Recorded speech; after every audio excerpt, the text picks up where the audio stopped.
ሰላም ሰላም፣ ጤና ይስጥልን ውድ የጋት ሚዲያ ቤተሰቦች እንደያላችሁበት ሀገር የሰዓት አቆጣጠር እንደምን አላችሁ? እንደምን ቆያችሁ? ኢትዮጵያ ውስጥ ናችሁ ይህን ፕሮግራም ለምትከታተሉ እንደምን አመሻችሁ ማለት ፈልጋለሁ። ጥር 19 2018 የጋት ዕለታዊ አጫጭር መረጃዎች ከዚህ እንደሚከተለው ወደ እናንተ ይደርሳሉ። 3 አጫጭር መረጃዎች አሉኝ።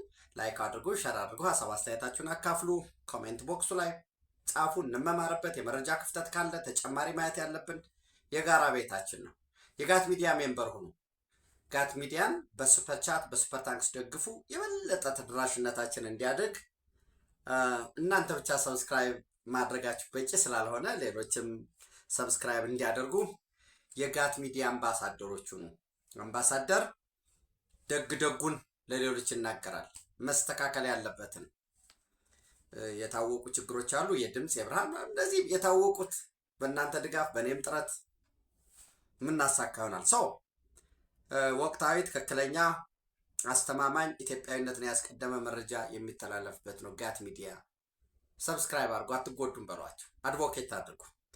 ሰው ከሰሞኑ እንግዲህ ከመነሻቸው ጀምሮ መረጃ ሳቀርብላቸው የነበሩት የአሜሪካ ምክትል ውጭ ጉዳይ ሚኒስትር ወይም ዴፒቲ ሴክሬታሪ ክሪስቶፈር ላንዳው እንዲሁም የአፍሪካ እዝ አዛዥ የሚባለው ከመካከለኛው ከሴንትራል ኮማንድ ጋር ከመካከለኛው እዝ ጋር በተመጋጋቢነት የሚሰራ ነው።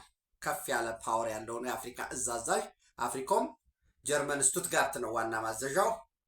እንደ ሁኔታው ግን መሆን የነበረበት አፍሪኮም አፍሪካ ውስጥ ነው፣ ከአፍሪካም ኢትዮጵያ ውስጥ ነው መሆን የነበረበት። ነገር ግን ኢትዮጵያ ውስጥ እንዳይሆን ውስንነቶች ነበሩ። አንደኛው ውስንነት ኢትዮጵያ ሲአክሰስ የላት አልነበራት። ለባለፉት ዓመታት አልነበራትም ብቻም ሳይሆን ስለ ባህር በር ማንሳት፣ ስለ ወደብ መጠየቅ በሹክሹክታ እንኳ ቢሆን በአህዳዊነት፣ በጠቅላይነት፣ በጨፍላጭነት የሚያስፈርጅ በተስፋፊነት ህገ መንግስት መናድ በሚል የሚያሰድድ ነበር። ለውጥ የለም ይላሉ ጎበዝ። ለውጥ እኮ ከሀሳብ ነው የሚጀምረው። የሚታይ ሰፊ ለውጦች አሉ። ዛሬ ራሱ ለውጡ የሚናገራቸው ዶክተር እጓለ ገብረ ዮሐንስ የከፍተኛ ትምህርት ዘይቤ የሚሉት መጽሐፍ አላቸው። በዛ ይሄ ቤት አሮጌ ነው ብለህ አትናገር፣ ከጎኑ አዲስ ቤት ስራ፣ አዲሱ ቤት በጎኑ ስላለው ስለ አሮጌው ቤት ይናገራሉ ይላል። ዛሬ በከተማ ልማት፣ በስንዴ እርሻ፣ በመንገድ የተናቀ እንደ ዝቅተኛ ይቆጠር የነበረው የኢትዮጵያ ማዕድን ዘርፍ ዛሬ የኢትዮጵያ ኢኮኖሚ ደጀን ሆኖ እየጠበቀ ነው ያለው። የኢትዮጵያ ህዳሴ ግድብ አልቆ ያ ሁሉ ፈተና ያ ሁሉ ጸጥታው ምክር ቤት አሁን ቀባሪን ማርዳት ነው። ለውጥ አለ፣ ብርሃን አለ፣ ጨለማ የለም ወይ? ወደኋላ የሚጎትት የለም ወይ? አለ። በአብዛኛው የኢትዮጵያ ችግር የተገዛው ባንዳ መሆኑን እንዳንረሳ። በየሰፈሩ ድህነትም ስላለ በስፋትም የተሰራብን እኛና እነሱ ስለሆነ በቀላሉ መቀስቀሻ ነው። ኢትዮጵያዊነት አሸናፊ ሆኖ አልወጣም። ብሔራዊ ትርክታችን የኢትኖ ናሽናሊስቶች ናቸው አሸንፎ የወጡ። መቀስቀሱ ቀላል ነው። የትግሬ ልሂቅ ሊበሉህ ነው፣ ሊያጠፉህ ነው፣ ከምድረ ገጽ ሊጠርጉህ ነው ብሎ ነው የቀሰቀሰው። ከሊቅ እስከ ደቂቅ እረኛውንም ዘበኛውንም ምሁሩንም ሰብስቦ ከውጭም ከሀገር ውስጥም በኢትዮጵያ ላይ ያስነሳው። ኢትዮጵያን ማሸነፍ አይቻልም፣ ኢትዮጵያ አሸነፈች። በተመሳሳይ የአማራውም ጽንፈኛ ሃይማኖትህ ሊጠፋ ነው፣ ልትወረድ ነው፣ እንዲህ ልትሆን ነው፣ ደብርህ እንዲህ ሊሆን ነው፣ ማተብህ ሊበጠስ ነው፣ ያልተቀሰቀሰ የለም። በመዋቅር ውስጥ በፓርቲ ውስጥ በመንግስት ውስጥ ያለው ጥገኛ የፓራሹት ባለሀብት ፋቅ እያለ እንደ ፈጣን ሎተሪ ዝም ብሎ የመንግስትን ጫራታ ወስዶ የመንግስትን መሬት ወስዶ ከባንኮች ብድር ተመቻችቶለት የከበረው ያንን ለማስቀጠል የሌባ ክፋቱ በሌብነት ብቻ አይቆምም። የመንግስት ስልጣን ይፈልጋል። ደግሞ ሲቆይ ሌብነቱን ኢንስቲቱሽናል ለማድረግ ዲፕ ስቴቱን ይፈልገዋል።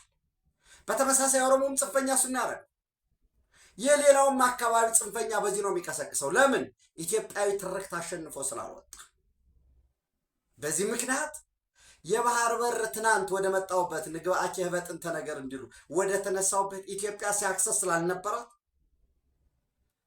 ሀገርን አገር ምን ማለት ነው መንግስትነት ምንድን ነው የሚለው ሳይሆን የአንድ ቡድን ከአንድ ቡድንም የአንድ ቤተሰብ የስብሐት ነጋ ዳይናስቲን ለማስቀጠል ለመዝረፍ የቆረጠ ቡድን ስለነበረው ዋነኛው ዓላማው ናሽናል ኢንተረስት የሚባል አልነበረም። ከናሽናል ኢንተረስት በላይ ሪጅም ኢንተረስት የፓርቲ እና የመሪ ኢንተረስቱ ነው። ከዛ ደግሞ ጥቂት ያ ቤተሰብ ያ የስብሐት ነጋ ቤተሰብ፣ ሌላው በዛ በዙሪያው የተቀጠረ ነው ቅጥረኛ። እዚያ ውስጥ ሀገር፣ ወገን፣ ልማት፣ ፍትሐዊነት የሚያሳስባቸው ነበሩ፣ ይኖራሉ። በንጉሱ ስርዓትም ነበሩ እንደዛ የሚያስቡ። ንጉስ አይከሰስ ሰማይ ይታረስ በሚባልበትም ዘመን ጀርመን ስቱትጋርት የሆነው ትክክል አልነበረም። ይነሳል በየዘመኑ። ለምንድን ነው የአፍሪኮም አዛዥ ለምሳሌ የሴንትራል ኮማንድ መካከለኛው የሚባለው በሙሉ በየአካባቢው ነው ያለው። የዚህ ግን ኤኒዌይስ ኢትዮጵያና ዋናው ነገር ልነግራቸው የፈለኩት ኢትዮጵያና አሜሪካ በጋራ ጆይንትሊ ግዙፍ የሆነ ወታደራዊ ተቋማትን ለመገንባት የአፍሪኮምንም ወደ ኢትዮጵያ ለማምጣት ወደ ቀጠናው ለማምጣት ይሰራሉ። ለምን? የአፍሪካ ህብረት እዚህ ነው ያለው። ዲፎልቱ ትልቁ የሚባለው በአፍሪካ ትልቁ ኤምባሲ በነገራችን ላይ ከካይሮ ትልቁ ኤምባሲ ፓወር ያለው አዲስ አበባ ነው።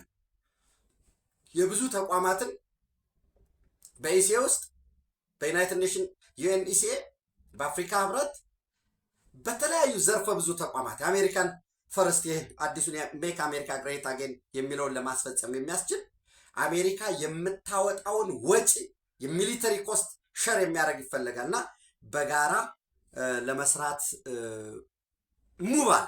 ኤኒዌይስ በዚህ ረገድ የአሜሪካ ምክትል ውጭ ጉዳይ ሚኒስትር ክሪስቶፈር ላንዳው፣ የአፍሪኮም አዛዥ ሌተናል ጀነራል ደግቪን አንደርሰን፣ በኢትዮጵያ የአሜሪካ አምባሳደር አርቬን ማሲንጋ፣ ልዩ በአሜሪካ ኤምባሲ ውስጥ ያሉ የልዩ በኤርፎርስም በኢንፋንተሪም በሌሎችም ወታደራዊ ሁኔታዎችን የሚከታተሉ በእንግሊዘኛ እንግዲህ ሚሊተሪ አታች የምንላቸው ሚሊተሪ አታች የምንላቸው እነሱ በተገኙበት የኢትዮጵያ አየር ኃይል የ9ኛ ዓመት የማጠቃለያ መርሃ ግብር እየተከናወነ ነው። ይህን ቀረጻም ሳድርግ እየተከናወነ ነው። ክሪስቶፈር ላንዳው ምክትል የውጭ ጉዳይ ሚኒስትሩ ንግግር አድርገዋል። በንግግራቸው የኢትዮጵያና የአሜሪካ ግንኙነት ዘመናትን የተሻገረ ነው። በዚህ በኢትዮጵያ አየር ኃይል 90 ዓመት ውስጥ አብረን ነበር። አሁንም ይህንን ኤርሾ አይቻለሁኝ፣ ኤር ኤግዚቢሽኑንም አይቻለሁኝ። ፍላጎታችን መሻታችን በዚህ ኤርሾ ላይ የአሜሪካ አየር ኃይል እና ሌሎች ተቋማትም እንዲሳተፉ ነው። ኢትዮጵያ ጠንካራ አቅም አላት። ከራሷ ባለፈ ለቀጠናው ሰላም፣ ለቀይ ባህር ሰላም፣ ለአፍሪካ ቀንድ ሰላም፣ ለአፍሪካ ሰላም ከፍተኛ ሚና አላት። ይህን ሚናዋንም እንድትጫወት በወታደራዊ ዘርፍም በኢኮኖሚ ዘርፍም በጋራ ተባብረን እንሰራለን። ፕሬዚደንት ዶናልድ ትራምፕን እንዲሁም ውጭ ጉዳይ ሴክሬታሪ ማርኮ ሮቢዮን ወክዬ ነው እዚህ በመካከላቸው የተገኘሁት። ደስታ ተሰምቶኛል የሚል ንግግር አድርገዋል። በተመሳሳይ ሌተናል ጀነራል ዳግቪን አንደርሰን በራሪ ናቸው እና በዚህ በራሪ ነኝ ብለው ደረታቸው ላይ ያለውን የበረራ እንትናቸውን ምንድን ነው ኮከባቸውን ግራጁዌት ሲያደርጉ የሚሰጣቸውን እሱን አሳይተው ዳግሞ ወደዚህ በመምጣቴ ለዛውም አየር ኃይል በመገኘቴ ደስተኛ ነኝ። የኢትዮጵያ አየር ኃይል እያደገ ያለ አፍሪካ ውስጥ ካሉ ግዙፍ አየር ኃይሎች አንዱ ነው ብለዋል። በዚህም አብረን በጋራ መስራት እንፈልጋለን። እንደ አሜሪካም እንደ አፍሪኮምም በጋራ መስራትና በቀጠናው ሰላም ኢትዮጵያ የበኩሏን ድርሻ በምትወጣበት ዙሪያ መምከር እንፈልጋለን፣ አብረን መስራት እንፈልጋለን ብለዋል። በዚህ ረገድ የእንትን ጉዳይ አለ፣ የእርዳታ ጉዳይ አይደለም፣ ግዥ ነው። በጋራ ስትሰራ ኢትዮጵያ ወደ ቀይ ባህር ስትወጣ የቀይ ባህር ሰላም ስታስረክብ ስትቆጣጠር ስታስከብር ወጪ ታወጣለች። ያን ወጪ ሸር እናረጋለን የሌሎችንም። ኤርትራ ይሄን ሊያረግ አይችልም። 3 ሚሊዮን ህዝብ ነው ያለው። ፑር ኢኮኖሚ ነው ያለው። አምባገነን ነው። የፈለገው ብታደርገው ምንም እርባና ቢስ ነው። እዚህ ግባ የምትለው አይደለም። 130 ሚሊዮን ህዝብ ነው ያለን። ትናንት እኮ የፓወር ኢንዴክስን ነገርኳችሁ። ወደ ውትድርና ሊገባ የሚችለው ኃይል ሪዘርቭ ሊሆነው የሚችለው ኃይል ብታመርትለት ኮንሱም የሚያደርግ ሊያመርትም የሚችል በ2050 250 ሚሊዮን ህዝብ የሚሆን የዛሬ 24 ዓመት የኢትዮጵያ ህዝብ 250 ሚሊዮን ይሆናል። ትልቅ ግዙፍ ሀገር ሊለማ የሚችል ውሃ ያለው የሌሎችንም ጸጥታ ልትቆጣጠርበት የምትችል ሀገር ነው ኢትዮጵያ። የሶማሊያን ኢትዮጵያና አሜሪካ በጋራ ቢሰሩ እና ሶማሊያ የሌላ ኃይል አስተላለፍ ቢኖረው ግድብ ገነባለሁ ብለ ወደ ሶማሊያ የሚፈሰውን ወንዝ ላይፍ ላይኑን ትይዘዋለህ። ግብፅ የለም የኃይል አስተላለፍ አሳይቻለሁ ብሎ ሌት ሩሲያና አሜሪካ አሉ ብለን ብናስብ ወይ አሜሪካና ቻይና አሉ ብለን ብናስብ አስተላለፉን ወደ ቻይና ቢያደርግ 2-3 ግድብ እንገነባለን ብለ ልትቆጣጠረው የምትችለው ነው። ኢትዮጵያ ታወር ነው፣ ተራራ ነው፣ የምትቆጣጠረው ነው። የነጻነት ታሪክ ያለው ጀግንነት ያለው የኢትዮጵያ ሰላም መሆን ነው። ለአፍሪካ ቀንድ ሰላም ራሱ ለአፍሪካ ሰላም የሚሆነው 3ኛ ዲፕሎማቲክ መቀመጫ ነው። ኢዝሊ የዲፕሎማቲክ ማህበረሰቡን ጠርተህ በቀላሉ ጉዳይን ልታስረዳበት የምትችለው ነው። ሰው በጋራ እንሰራለን፣ በጋራ ለመስራትም ዝግጁ ነን እና በዚህ ረገድ ምንድን ነው ያሉት? በዚህ ረገድ ግዙፍ በሆነው በኢትዮጵያ አየር ኃይል በመገኘቴ ደስተኛ ነኝ፣ በጋራ እንሰራለን በሚል የተቀመጣለ። እንዳልኳችሁ ክሪስቶፈር ላንዳውም በተለያዩ ዘርፎች በጋራ ለመስራት ወደ ኢትዮጵያ የመጣው ከኢትዮጵያ ሊደርሽፕ ወይ ከመሪው ጋር ለመምከር ነው የሚል አለ። ሆፕፉሊ እንግዲህ የነገ ጠዋት ፕሮግራማቸው ነገ ጠዋት ከጠቅላይ ሚኒስትር ዶክተር አብይ አህመድ ጋር በጠቅላይ ሚኒስትር ጽህፈት ቤት የሚገናኙ ይሆናል። በዚህ ረገድ በሁለትዮሽ በቀጠናዊ በዓለም አቀፋዊ ጉዳይ ሰፋፊ ውይይት በዚህ ረገድ የሚታወቅ ነው። አጀንዳዎቹ አንደኛ አሜሪካና ኢትዮጵያ በጋራ በኢንቨስትመንት ጉዳይ በኢኮኖሚ ግንኙነታቸውን መስራት በሚችሉበት ጉዳይ ነው። አሜሪካ በኢትዮጵያ ትልቅ የልማት አጋር ነው እንደምታውቁት፣ በእርዳታም በሉት በጤና በሁሉም ዘርፍ።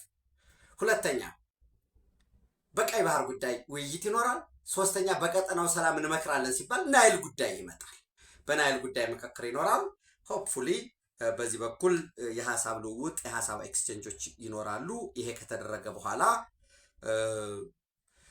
በተለያየ ዘርፍ አሜሪካውያንና በዜግነት ደግሞ አሜሪካዊ የሆኑ ኤንዌይስ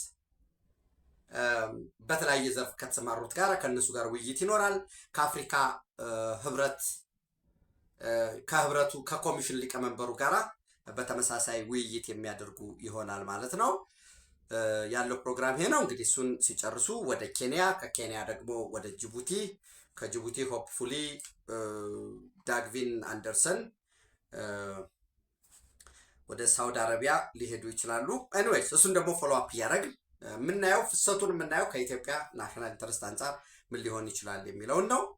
ይሄ እጅግ በጣም ወሳኝ የሆነ ነገር ነው። የኢትዮጵያ የሚሊተሪ ኢንዱስትሪ የሌሎች ሀገራትም ኤክስፖ የተጎበኘበት ሁኔታ ነው ያለው። ሰው ለኢትዮጵያ ጽምዶ ማለት ይሄ ነው። ለልማት ጽምዶ ማለት ለቀጠናዊ ጽምዶ ማለት ለአፍሪካ መከላከያ እንጂ በየሰፈሩ የሚደረግ 2 እና 3 ነው ባቀራሩ ቁጥር የኢትዮጵያ መንግስት ደክሟል፣ በቃ አሁን ጊዜው የኛ ነው፣ በዚህ ተወጥሯል ምናምን እያሉ የወደቀ 67 ላይ በወደቀ አምሮ በአህያ ጀርባ ጥይት ጭኖ በዛ መልሼ እታገላለሁኝ ብሎ በዛ በደረቀ ጭንቅላት በአህያ ጭነት በአህያዊ አስተሳሰብ በፋራይካል ሰልፍ ኢንተረስት እኔ ከሞትኩኝ ሰርዶ አይብቀል በሚል ወራዳ አስተሳሰብ ኢትዮጵያን ማሸነፍ የኢትዮጵያን የልዕልና ጉዞ መግታት የሚቻል አይደለም። የኢትዮጵያ ትልም ከቀጠናውም የተሻገረ በአፍሪካ ቀዳሚ አየር ኃይል መገንባት ነው። በዚህ ረገድ ከመሰረተ ልማት ከጥጥቅ ከሰው ኃይልም ከፍሊት ሳይዝ ከበራሪዎች በዛ ውስጥ የውጊያ የማሰልጠኛ የኤር ቱ ኤር ዲፌንስ። በነገራችን ላይ የኢትዮጵያ አየር ኃይል በአየር ላይ ነዳጅ የሚሞሉ አውሮፕላኖችን ሁሉ ለመግዛት ትዕዛዝ አቅርቧል። ምን ማለት ነው? በአየር ላይ ነዳጅ የሚሞላ ሎጂስቲክስ ትገዛለህ ማለት ረዥም ተሻጋሪ ኢንተረስት አለ ማለት ነው። እና ይህንን አይቶ በዚህ ረገድ መዘጋጀት በ2030 ኢትዮጵያ 5ኛ ትውልድ ትጥቆችን ለመታጠቅ ፍላጎት አለ። ለአሜሪካ መንግስት የሚቀርበለት ሌሎች ሀገራት የሚቀርበ የግዥ ፍላጎቶች አሉ። የግዥም የስልጠናም ፍላጎቶች አሉ። በዚህ ረገድ ከናሽናል ኢንትረስት አንጻር መልስ የሚሰጥበት ነው የሚሆነው። ይህንን ካልኩኝ በዛሬው ዕለት በምስራቅ ጉጂና በምስራቅ ቦረና ሲንቀሳቀሱ የነበሩ የአሸባሪ የኦነግ ሸኔ አመራርና አባላት ቁጥራቸው ከ80 በላይ የሚሆኑ እጅ ሰጥተዋል። እጅ የሰጡ አመራርና አባላቶች የኦነግ ሸኔ ይዞ የተነሳውን አስቀድመን ይዘነው የተነሳ ነው ጉዳይ ከስሮ ወይንም ተክዶ እንደነሱ አበባል ተጠልፎ በአሁኑ ሰዓት የኦሮሞን ህዝብ እንዲሁም በአካባቢው የሚደረገውን የልማት እንቅስቃሴ ማደናቀፍ፣ መዝረፍ፣ መቀማት፣ ማውደም ሆኗል ስራችን በሚል ያቀረቡት አለ። የአካባቢው ሰላም እንዲመለስ በመሻት አለ የምንለውን ጥያቄ ደግሞ በጋራ በመሆን ምላጭ በመሳብ ሳይሆን እስክሪብቶ በመያዝ እናስመልሳለን በሚል እጃችንን ለመሰጥተናል ብለዋል። በነገራችን ላይ በደቡብ እዝ በኩል በኬንያ አዋሳኝ እንደ ልብ ኦነግ ሸኔ ይወጣ ይገባ ነበር ከዚህ በፊት። አሁን ከኬንያ መንግስት ጋር በተፈረመው የጸጥታና የደህንነት ስምምነት ምክንያት ራሱ የኬንያ መንግስትም እነዚህ ድንበር ዘለል ጽንፈኞች አሸባሪዎች በህገወጥ የሰው ዝውውር፣ በአደንዛዥ ዕፅ ንግድ፣ በጦር መሳሪያ ንግድ የኬንያንም ሰላም እየረበሹ ስለሆነ በጋራ ተቀናጅቶ የመረጃ ልውውጥም የደህንነትም ኢቨን ጆይንት ኦፕሬሽን በመሆኑ ምክንያት እጅ እየሰጠ እየተደመሰሰ ነው ያለው። በጋምቤላ በኩል የተወሰኑ የሚንቀሳቀሱ ነበሩ። አንዳንድ በዚህ በሸዋ ይህ ሰሜን ሸዋን ይዞ በሙገር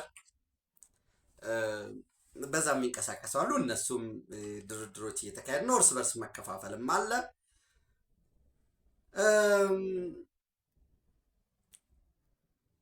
ኤንዌይስ እየተሰሩ ያሉ ስራዎች አሉ እና የነዚህ ወደ ሰላም መመለስ በአካባቢው ለሚደረገው ለማዕድን፣ ለግብርና ህብረተሰቡ ከምንም በላይ በነገራችን ላይ የጉጂና የቦረና ህዝብ በፍጹም ጽንፈኛ ወደ አካባቢያችን እንዳይመጣ ብሎ አውግዟል። ማውገዝ ብቻም አይደለም፣ ከአካባቢው የጸጥታ አባላት ጋር በመሆን እየተዋጋው ነው ያለው። አውጥቶ እየሰጠ ነው ያለው። በተላላኪነት የሚፈታ ነገር የለም በሚል አውጥቶ እየሰጠ ነው ያለው። ሌላው እንግዲህ በትናንትናው ዕለት ህወሓት ቀቢጸ ተስፋ በሉት። እኔ አንድ ፋክት ብቻ መናገር ፈልጋለሁ። አይ ዶንት ኖ ኦቶራይዝድ ነኝ አይደለሁም የሚለውን እንግዲህ ፈጣሪ ይወቀው። ኢትዮጵያ ውስጥ አሁን በሙሉ ለኮንፍሊክት ተጋላጭ የሆኑት በተለየ ሁኔታ የጂፒኤስ ዳታ ገብቷል። 24/7 ቅኝት ይደረጋል፣ በረራ ይደረጋል። 24/7 የድሮን በረራ ይደረጋል። በዚህ በረራ አዳዲሶቹ ድሮኖች ሶፊስቲኬሽን ያላቸው ናቸው። በአካባቢው ያለውን ዝቅ ብለው በመብረር የድምፅም የምስልም ይዘው ይመጣል። ትናንት ከነበረው የተለየ እንቅስቃሴ ካለ ለምሳሌ ትናንት 7 ሰዓት ላይ ቀን ላይ 7 ሰዓት ላይ በረው ያመጡት ምስል አለ። የተለየ ያኛው ምስል እንዳለ እንደገና አናሊሲስ ሲሰራ የተለየ ምልከታ ከተገኘ እዛ ጂፒኤስ ላይ ያ ብቻውን ይቀለምና ምልከታ ይደረግበታል። አሁን ይሄ ኦፒ የሚባል አስተኳሽ የሚባል በዚህ በኩል ሄዱ 20 ሁነው 30 ሁነው ይሄን ይዘዋል፣ 30 አህያ እየነዱ ነው፣ ቁጥራቸው ይሄን ይመስላል፣ አሁን በዚህ አሳበሩ የሚለው ቀርቷል። ቅኝቱን አንማንድ ሪያል ቬክልስ ወይም ዩኤቪ ድሮንስ እየሰሩት ዘን ያ ታርጌት ከተደረገ በኋላ የ24/7 ቅኝቱ በዛ መሰረት ክትትል ይደረጋል።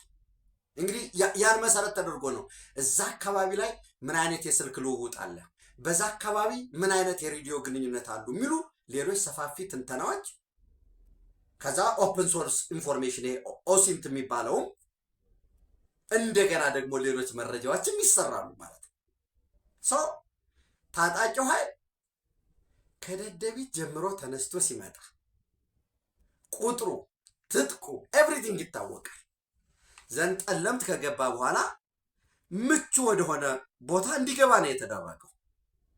ያው እንዲገባ ማለት እንግዲህ በውትድርና የመግደያ ወረዳ የሚባለው ማለት ነው። ቦታ ተይዞ ነው የተጠበቀው።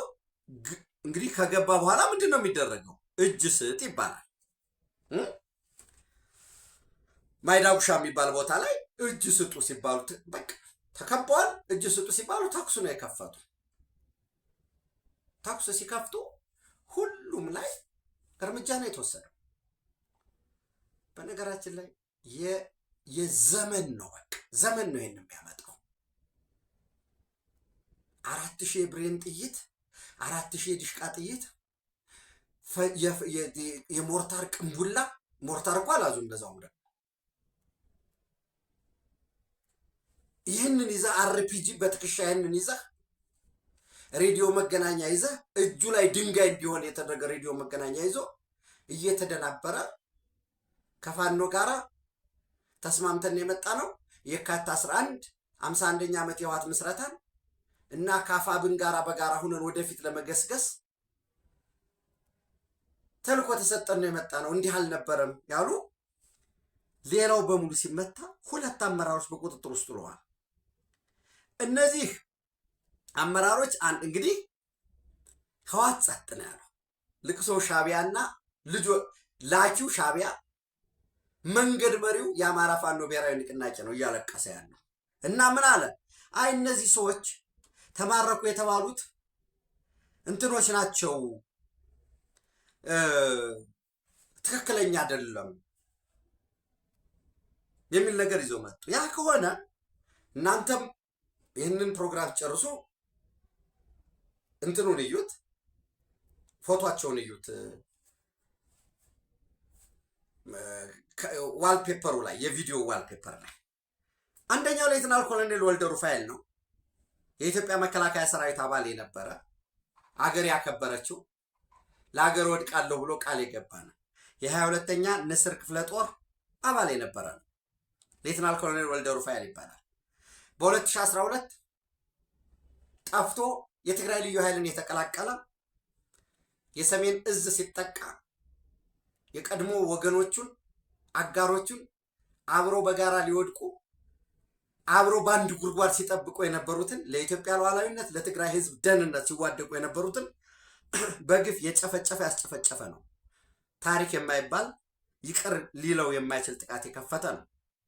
ሁለተኛው ሻለቃ ገብረ ሊባኖስ የሚባለው ነው አብሮ ያለው በስተቀኝ በኩል ምስሉ ላይ የ31ኛ ክፍለ ጦር ቃኝ አባል የነበረ ነው። ጥቅምት 13 ሌሊት ጠፍቶ በመሄድ ጥቅምት 24 ጭፍጨፋ እንዲፈጸም የተባበረ ያስተባበረ የጨፈጨፈ ሽራሮ ላይ የነበረውን የመድፈኛ ክፍለ ጦርም ጉዳት ያደረሰ። እነዚህ ናቸው የተማረኩት። ሌሎች መገናኛዎች አሉ፣ የሳተላይት የእጅ ስልኮች አሉ፣ ተተኳሾች አሉ። ከየት ነው የመጡ የሚለውን የሚሊተሪ ፎረንሲክ ይሰራዋል፣ ይመረመራል። ይሄ የሬዲዮ መገናኛ ከየት ነው የመጣው? ለምሳሌ ሴሪያል ነበሩ 1000 ቢሆን ማን ያመረተው? ወል ይሄ የተመረተው የሬዲዮ መገናኛ የተመረተው ያ የሳተላይት ስልክ የእጁ ስልክ የተመረተው እንደዚህ ነው። ሴሪያል ነበሩ ይሄ ነው የተመረተው እዚህ ሀገር ነው። ያ ያመረተው ሀገር ደግሞ ለማን ነበር የሸጠው ወይ ለማን ነው የሰጠው? ትራክ ይደረጋል ምንጩን ለማወቅ። እነዚህ ስራዎች እየተሰሩ ነው ያሉት። ይህንን ይዞ በተላላኪው ደሳለኝነት ተሸካሚነት ለመጫን ጀርባውን ያዘጋጀው የአማራ ፋኖ ብሔራዊ ንቅናቄ አባላት መካከል እርስ በርስ ከፍተኛ ሽኩቻዎች ተነስተዋል። ሽኩቻው ወዴት ያመራል? በዛ ውስጥ ያሉ ተዋናያንስ ምንድን ናቸው የሚለውን ዲቨሎፕመንት ነው። አሁን ለእናንተ ብዙም ማድረስ አያስፈልገኝም፣ ግን መልካም የሆኑ ለውጦች አሉ። መልካም የሆኑ ለውጦች አሉ። በዚህ ደረጃ የምናየው ነው የሚሆነው። ከሰላ እና ኦማጅር ያሉ የአፋብን ተላላኪ አመራሮች እየመከሩ ነው። የትናንቱ ምት የጠለምቱ ምት ከፍተኛ የሆነ ድንጋጤ ፈጥረዋል። መቀሌ ጨምሮ ትግራይ ክልል ውስጥ ከፍተኛ ውጥረት ተነስቷል። ኃይል ለማንቀሳቀስ ምናልባት የሚታወቅም ስለሆነ ነው አንዳንዱን የምነግራችሁ።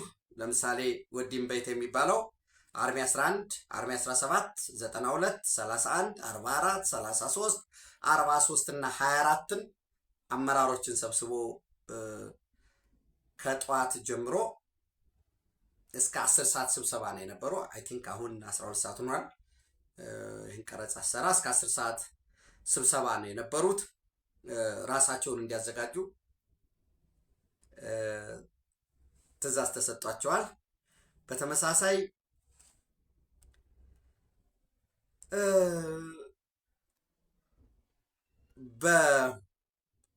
በቆቦ አካባቢ የሚንቀሳቀሰው በምሬ ወዳጆ የሚመራው የጽንፈኛ ቡድንም የአፋብንም እንዲሁ ሰብሰብ ብለው በተጨማሪ ወደ አፋር በኩል ጥቃት ለመፈጸም ዝግጁ እንዲሆኑ አብረው ተቀላቅለው ከአርሚ 4 ጋር ትዕዛዝ ሰጧቸዋል። ሌሎች ዲቨሎፕመንት ስለሆኑ ሲደርስ ወደ እናንተ ማድረሳቸው ነው የሚሆነው። ማለት ቬሪፋይዱ ነው ሲያልቅ ማለት ነው መረጃው። ሌላ እንግዲህ በእስራኤል በአሜሪካ በአውሮፓ ህብረት አባል ሀገራት እንግሊዝም እየተሳተፈበት ስለሆነ በዚህ በኩል በአንድ ሳይድ፣ በሌላ በኩል በኢራን በኩል ያለው ውጥረት በከፍተኛ ደረጃ እያደገ ነው ያለው። በማንኛውም ሰዓት ጥቃት ሊፈጸም ይችላል፣ ውጥረት ሊያጋጥም ይችላል። አንዳንዶች እንዲያውም አሜሪካ ኢራን ላይ ጥቃት እንደምትፈጽም ለኢራን አሳውቃታለች የሚል መረጃ እየወጣ ነው ያለው። እነዚህን ዲቨሎፕመንቶችን እየተከታተልን ወደ እናንተ የምናደርሳቸው ይሆናል። ኢትዮጵያ በክብር ለዘላለም ትኖር። ቴንኪው። ሸር አርጉ፣ ላይክ አርጉ፣ ሀሳብ አስተያየታችሁን አካፍሉ። በሱፐር ቻት በሱፐር ታንክስ ከያት ሚዲያ እንደግፉ። አመሰግናለሁ። ቴንኪው።